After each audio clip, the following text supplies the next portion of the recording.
Hello, Glenn Pelladou here from the Eccentric Musician Company. Look at my hair, it looks like a rat's nest, that's okay. Anyways, not here about my hair. Rock and roll. So, take these god-awful glasses off. Anyways, I was mixing some tracks yesterday. So Friday night I was out with my friend and I noticed that Produce Like a Pro,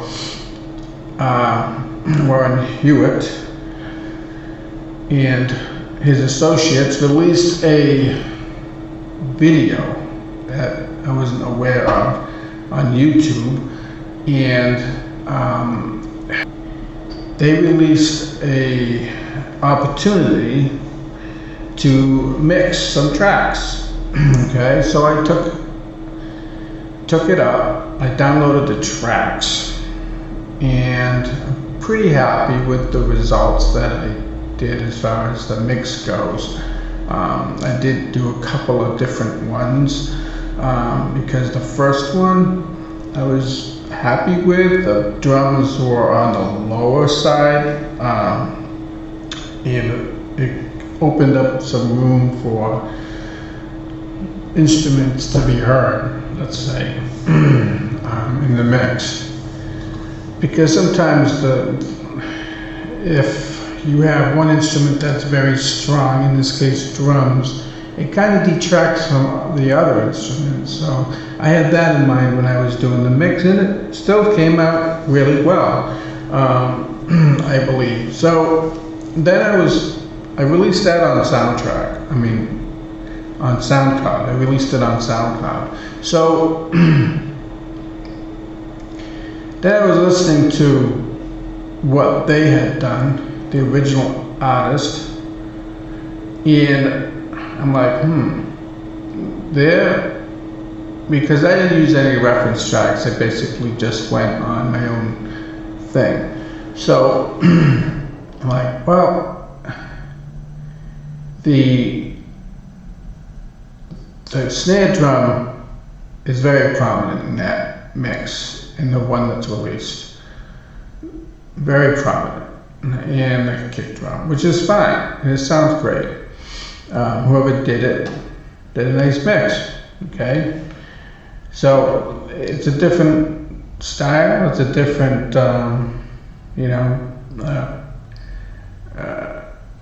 perception from the mix engineer or the producer or the artist, whoever made those decisions.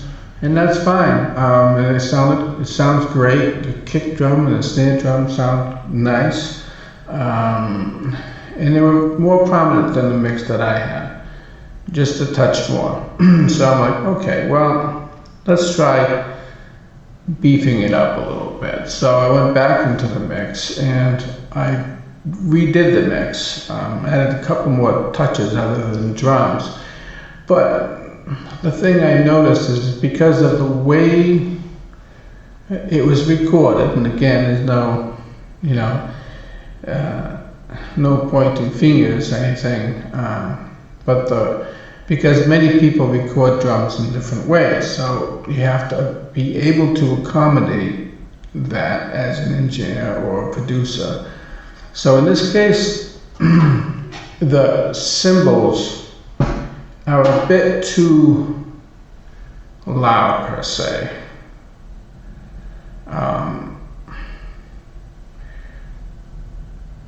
So I believe it's coming from the ride microphone. And in order to get the ride microphone in there, you need to also there's a lot of bleed into the ride microphone, because it's one thing just having the ride microphone going, okay, but when you have other cymbals going on at the same time or in between, the notes alternating then you get this wash going on, and it becomes louder than what you want. And I still want the ride in there, but now I'm dealing with this bleed over, and you can't get rid of that bleed because it's in with the ride microphone. Now you also have on this particular recording, they provided tracks for 2 overheads and 2 room mics, and they aren't so much in the mix. They're down in the mix a little bit. They're augmenting the drums, let's say that, as you would normally do that. Some people, depending on the situation, how good they sound, if they're complementing the mix in any way. So I was able to get some snappiness out of the room mics, and that helped with the snare. And it made it more snappy sounding as far as the compression and stuff goes that I threw into it. And the overheads kind of get, like, for the most part, you want overheads to give you a nice, more of a visual. What I like to use is an audio-visual perspective of the drums. So, okay, so you have that going on.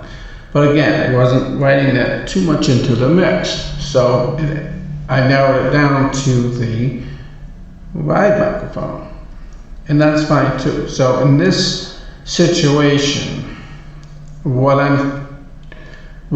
want to do with this video is to show what I would do in this situation, having the tools or the tool to do it with. And I'm going to show you what some of my workflow is as far as buses go, because the mix is done. I don't want to toy with the mix too much. I like it where it is, but I also want to take the wash down, the cymbals down. It's kind of washy.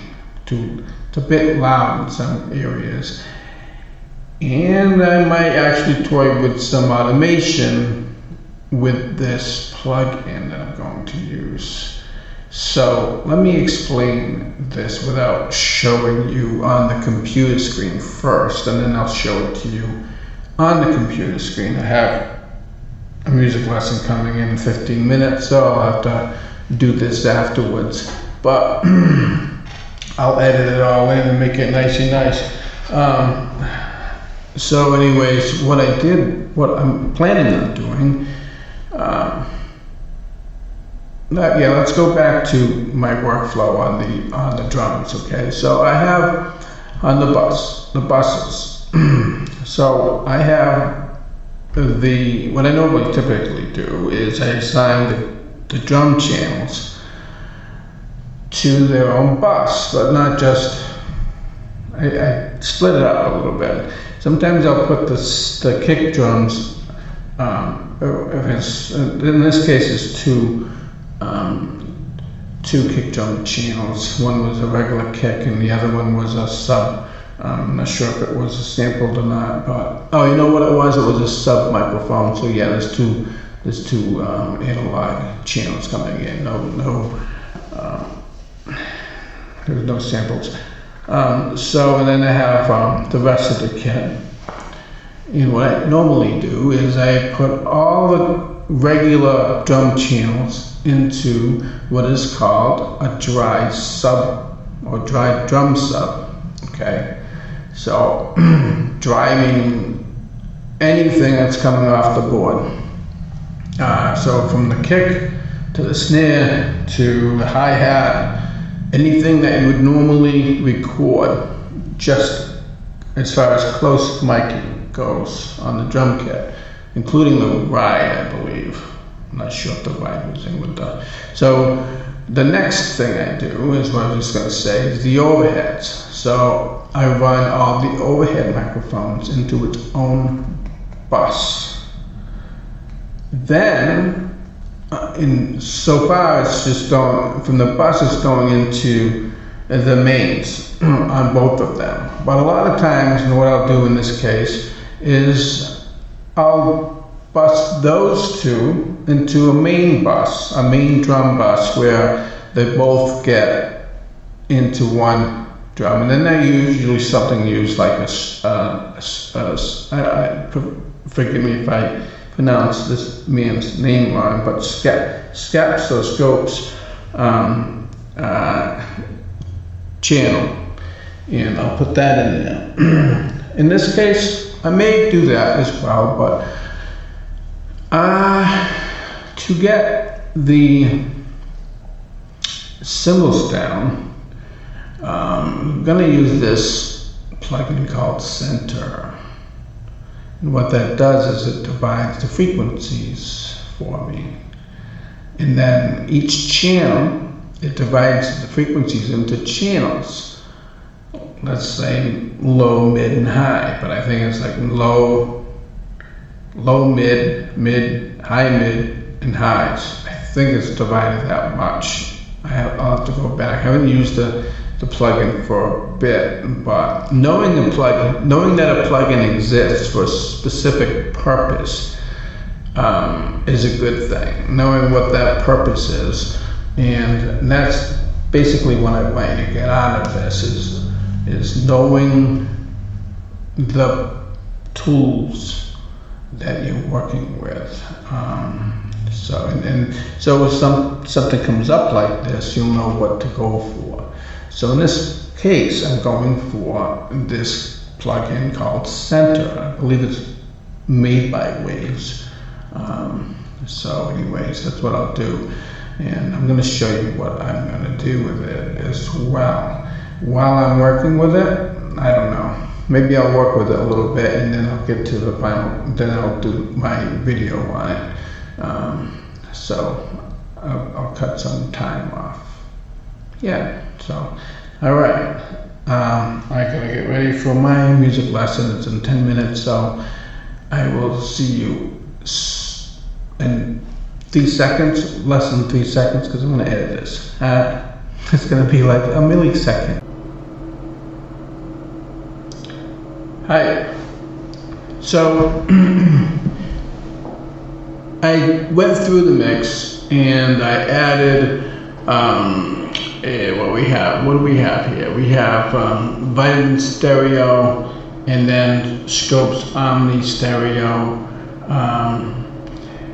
Well, first of all, in the first part of the chain is console 1 and then Vitamin Stereo and then Scope. So let me show you what I'm talking about here. Okay, so what we have here is we have the scopes, right?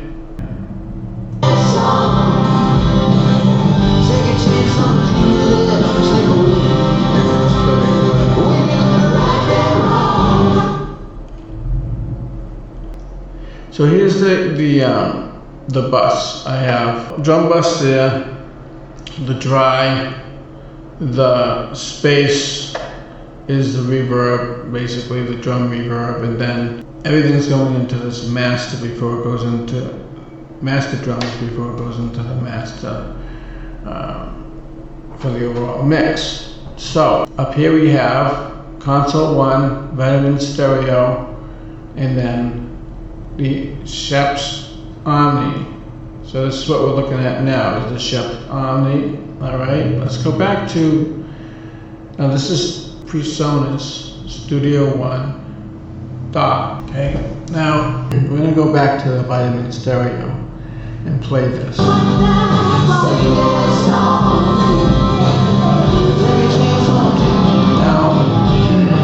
so what I did, let's go back to this first of all. We'll back up and I'll go through what we did. I'm gonna bypass that, the Omni scopes. So, and then the console 1, the signal is just passing through this. It's not doing anything, so it's off basically. All the channels are off on it. Okay, so it's going directly into the vitamin stereo first, okay? So that's that. Now, what I did over here was I selected all of these and I brought them up equally to, let's just say 12 decibels, right? Because when you open this up, everything, all these faders are at 0. So what you want to do is select them all. You can select them all like this. Just hold Control down, right? And select them all. Hold on here. Wait a minute. I'm sorry. Hold the Shift down in Console Studio One. I'm sorry. And then you can move them all together. Okay. Let's see. See that? All right. You can move them all. I'm going to go back down to 12. Right. Didn't lose my spot. So you move them all at the same time. So that's what you want to do. Select them all, and then move them all up to 12, or wherever you feel comfortable. How much do you want to cut, basically? So the whole reason for this is basically kind of cutting the curve a little bit on the high end, but that might not be enough, and that's why I brought the scopes or the Skeps omni-channel in afterwards. And you might even actually be able to just do all of this with the Skeps omni-channel if you don't have this plugin. So what this plugin does is it separates the low, mid, high, and then up here in the 50, 550, 6000, these are your crossover points. So this is everything below 50 is this fader right here, for example, and everything between 50 and 550 hertz is this channel, so on and so forth. And you can actually listen to that, to adjust that, but you have to actually solo the channel that it's on first, right? And then you come over here. Right, you can solo these. So I didn't do anything to these. All I did was bring everything up to 12, right? And then I didn't even bring this one down, because what I did was I brought the input channel down 12. Okay, so these are all boosted 12, but the input channel is down 12. Okay, so in other words, I decreased it by 12, or -3 actually, -3 here, and then cut over here. Now we can make up for that in the Skeps Omni channel as well. So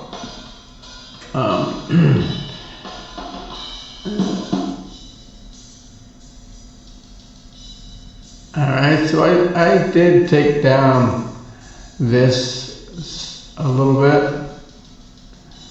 Actually, a couple decibels. Let's see, about 12.4 is the what you call unity right now. And then so for unity, I did 8.3. I brought it down, and then a little bit back up on the high frequencies. See, now you have. You basically not really hear that too much, but it's crossing into where a little bit where you can hear it, right? So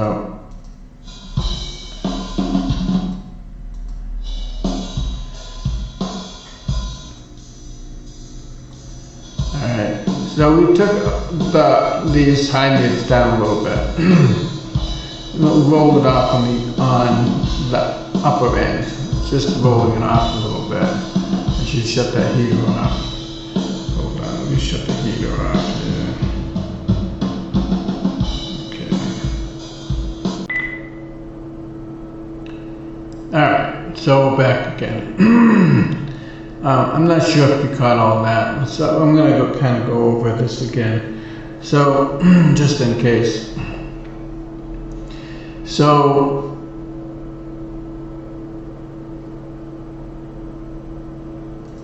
So we're at a high mids, right? So we cut that off a little bit, right there. Let's play it. Okay, notice the difference, right? And we did roll off a little bit on the high frequencies. You can't really hear the difference if you just solo it by itself, but if you're scaling this down, you can hear it where it affects the crossover frequency, basically, which is around 6,000 where this meets. So it does scale it down a little bit. Here's the difference between the vitamin stereo in without the vitamin stereo with a bypasser. Here's a bypass. There's slightly more activity up here. It's just kind of taming it down a little bit. But if you listen real closely, you can still hear some frequencies that aren't that great, right? They're a little obtrusive to the ears, right? See, now it's really obtrusive to the ears with that off. So this is actually taming it down a little bit, but not so much where it's you don't want to lose. You want that content up there. So this is where the Skeps Omni channel comes in, okay? Now right now it's bypassed. Let's unbypass it to show you where it's at.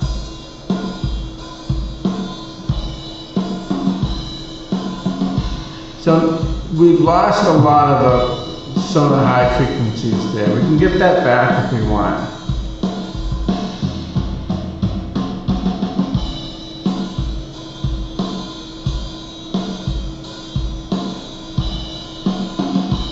Doing that up here.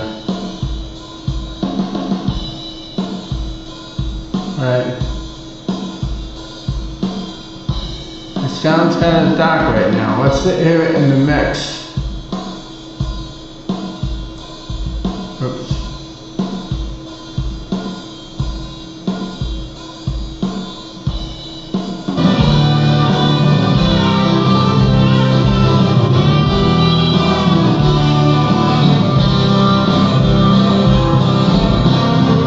Not bad.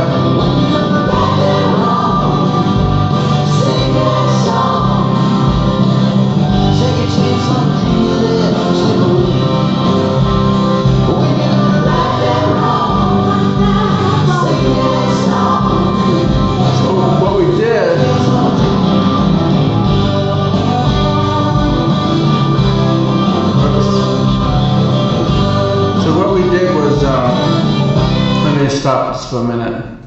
Over here where it says DS up here, okay, this is targeting certain frequencies and it's only targeting these frequencies so you can tame them down with a compressor, okay? So it's focused compression if you want to call it that. So let's see. We'll play it now.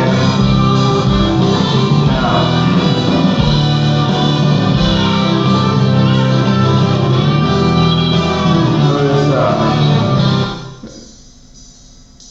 we just soloed the master bus. So you can solo these individually, which is great. Now, what I did was I moved this around to find the most harshest frequency that I could find, and you don't want to do it. You want to do it with the threshold basically almost off, so you're just getting a little bit of the blue going on, where it's just activating a little bit, and then dial it around, and then watch the blue to see what's being affected the most. And you can do that as well as use your ears. If it doesn't sound that good to your ears, then most definitely it's probably not going to sound good to most people. So this will dial it down. This is without it. This is about it's close to 6,000 hertz. That's with it off. That's with it on.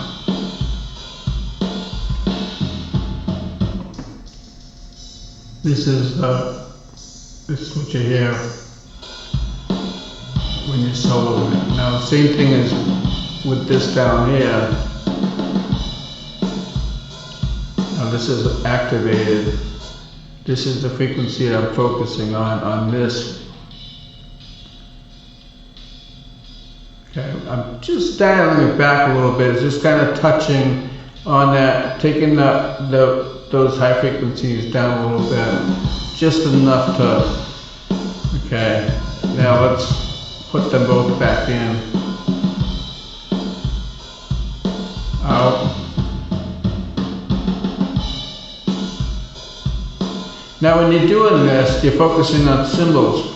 You want to stay above the 3,500 range, so you're not really affecting the rest of the kit basically. It will a little bit, but not as much as if you went down below 3,500 or 4,000 in that area. You don't want to go to.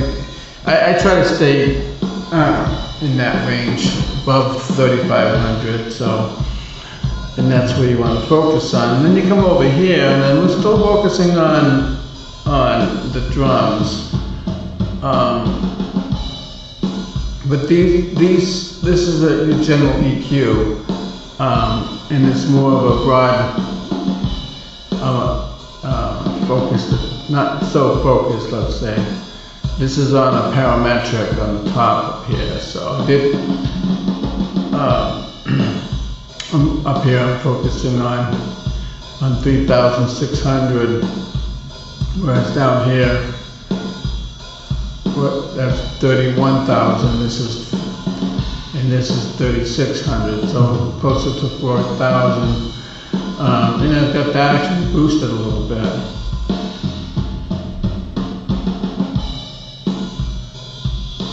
See if I go too far.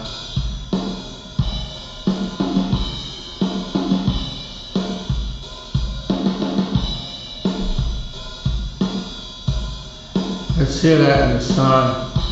You don't want to take out too much of the high frequencies.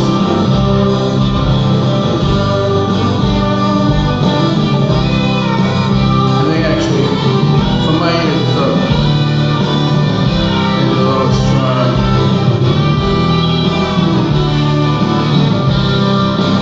Dial that back a little bit. And the mid frequencies.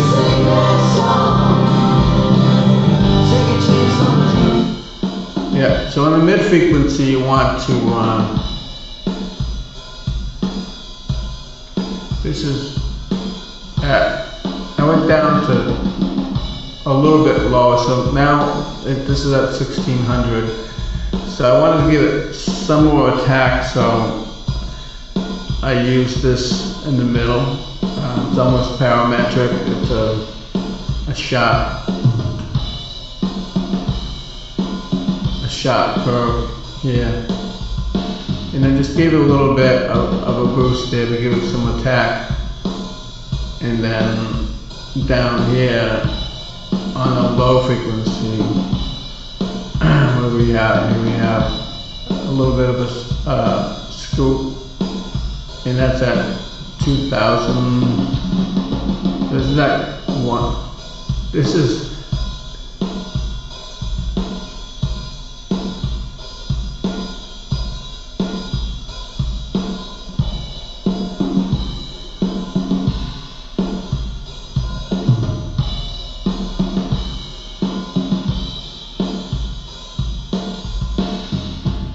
So it's not kind of acting, these two are kind of acting together. This is peeking out into where this is.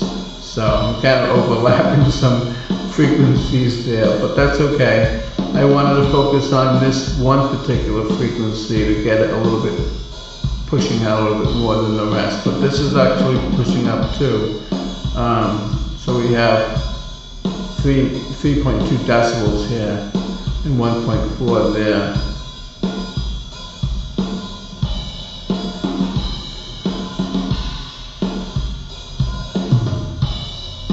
You can kind of hear it kind of peeking through now, with a little bit more snappy in the snare drum on that one. All right, and it's playing into the compressor too, so this is pushing into the compressor. And then I left the lows alone, but I did.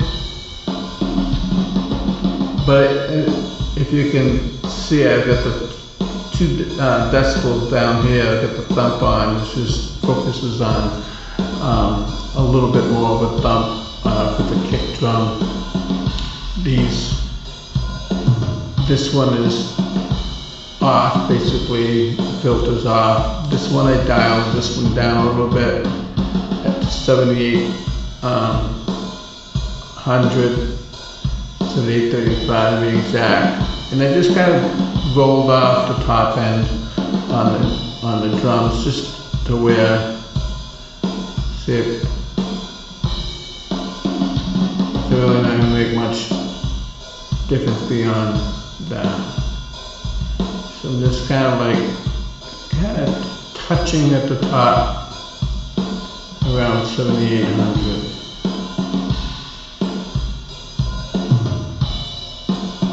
I think I'll go a little higher than that.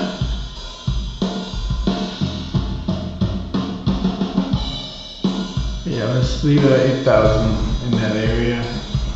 So now I added some saturation. I took advantage of the Skeps omni-channel stereo channel here for saturation.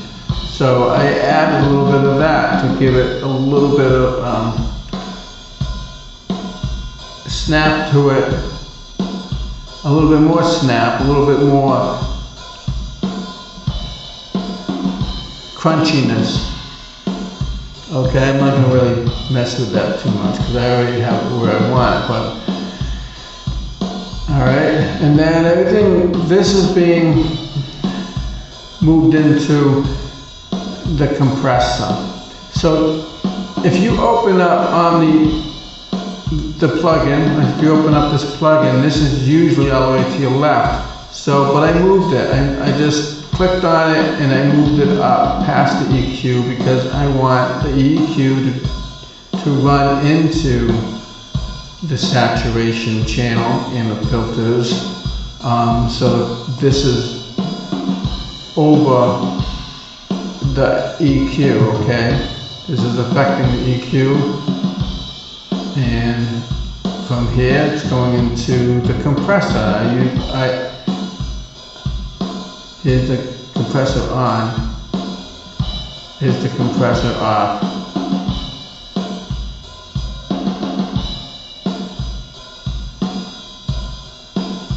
A little bit more snappiness. As you can tell, it's just kind of hitting it a little bit. I've got the compressor on at the threshold's at around -21. Ratio is 3.8. Not a lot, just a touch to attack is open, releases somewhat fast. I found it.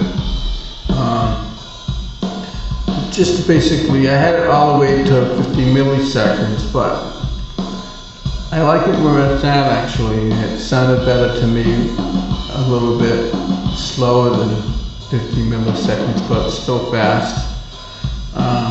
And then I dialed in the mix down here, this is where I wanted it. Let's listen to it in the mix, because that's the most important thing. And if you can tell, I just, that green light's not on, but even with that not on, it's still affecting the signal, the limit here, okay?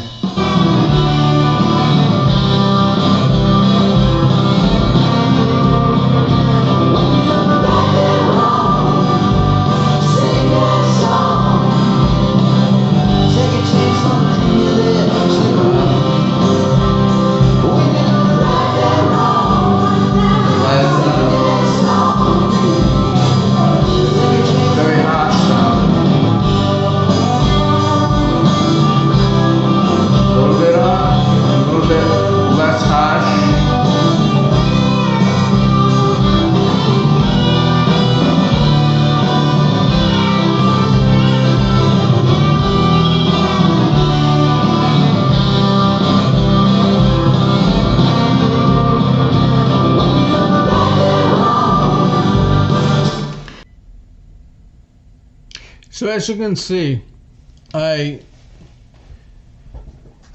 mean, I did it to my taste, as far as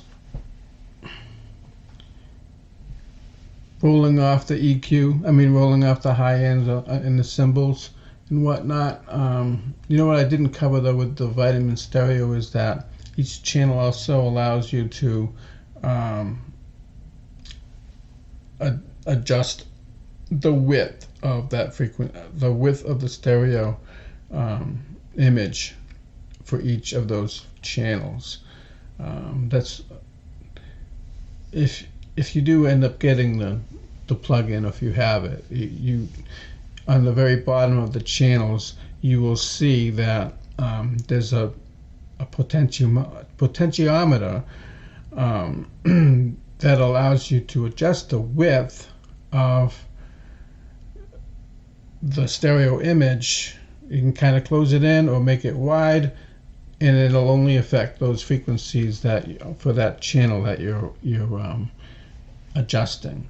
Okay, so that aside, that wasn't really one of my concerns here, but it did come in handy.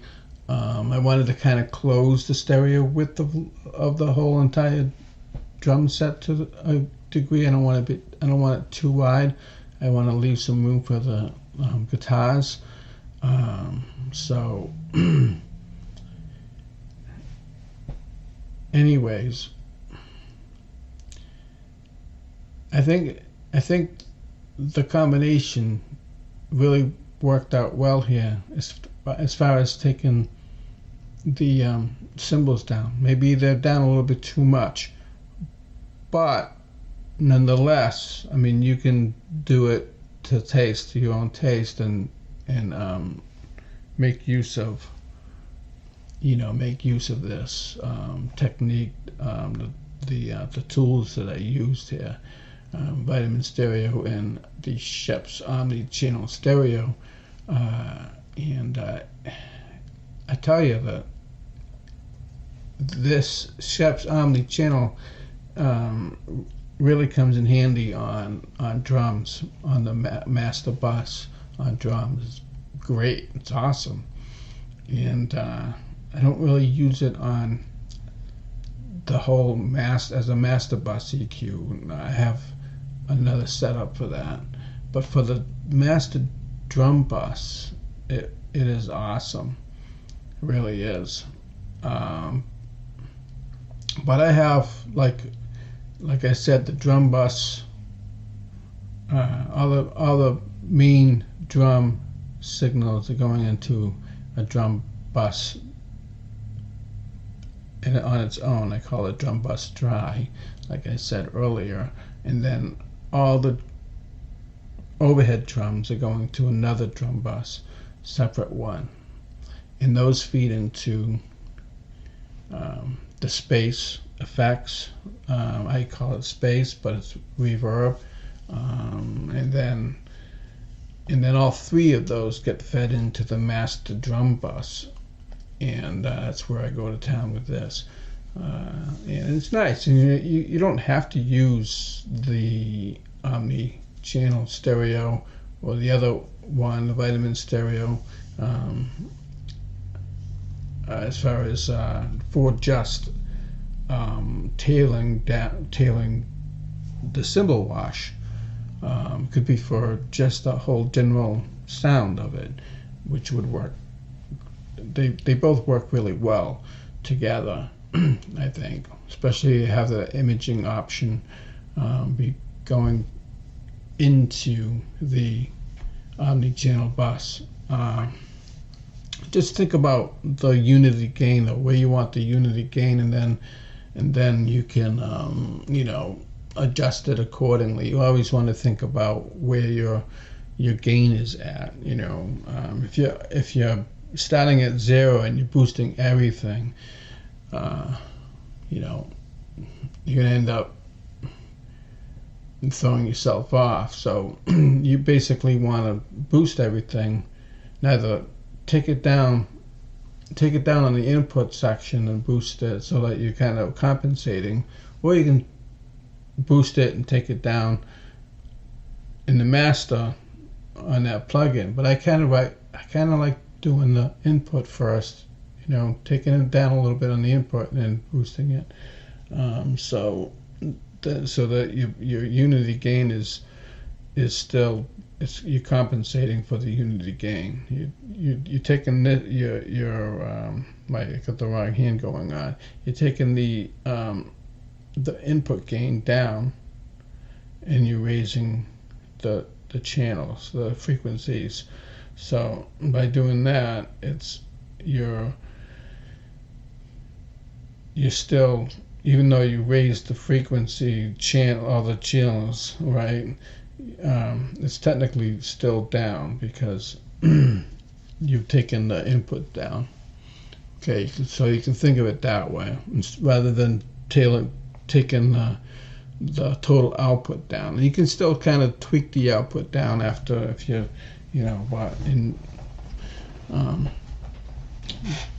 but I prefer doing it with the input on that side, and then running everything because you can always crank up the master drum bus a little bit if you have any headroom there. That's another thing, you always want to leave yourself headroom in that. Even in that mix, I always start like at minus 6.5 all across the buses. So I always have headroom to play with, and I think that's really important. So when I start my mix, I start at minus 7.5 in that area, and all across the board, and I start mixing, doing a rough mix from there to get everything sounding good, and then and I don't even actually use a drum bus until I have a decent mix going on, and I like all the EQs. I mix everything, get everything where I want it first, and then I deal with the drum bus afterwards. And the drum bus, it depends on actually whether I'm working with a template or not, because some of the templates, the buses are already are in place. But what you can do there, if that's the case, is just undo the you can just click off the buses basically on the channel ends, or or bypass. But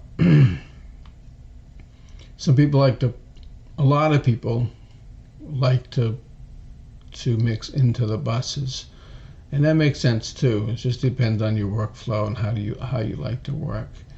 But in this case, I think the Skeps Omni channel, I think this whole thing worked out really well as far as taking the cymbals down and the harsh frequencies.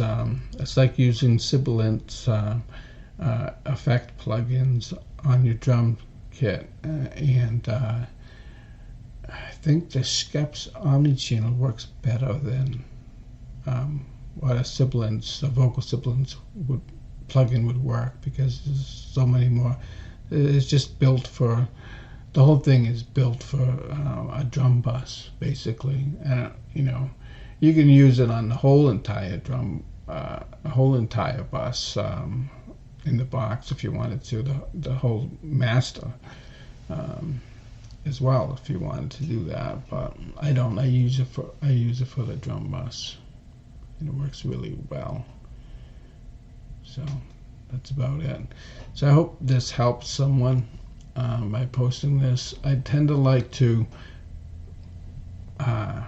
post things that people can use in specific circumstances to fix things, to fix a mix. Perhaps if you want to fix a mix, I'm not going to go through my total mixing process. If I did that, I probably wouldn't get any jobs. So, oh, that's how you do it. Well, you know what? The thing is like I was saying at the beginning of the video, is experience comes into play and knowing your tools, knowing the effect of the tools, having a really good understanding of frequencies and, you know, where the bad frequencies may be, uh, room modes. And there's so many things to take to look at, to think about, to troubleshoot. So that comes into play with experience. And I have quite a bit of experience on both, mostly live sound and live recording.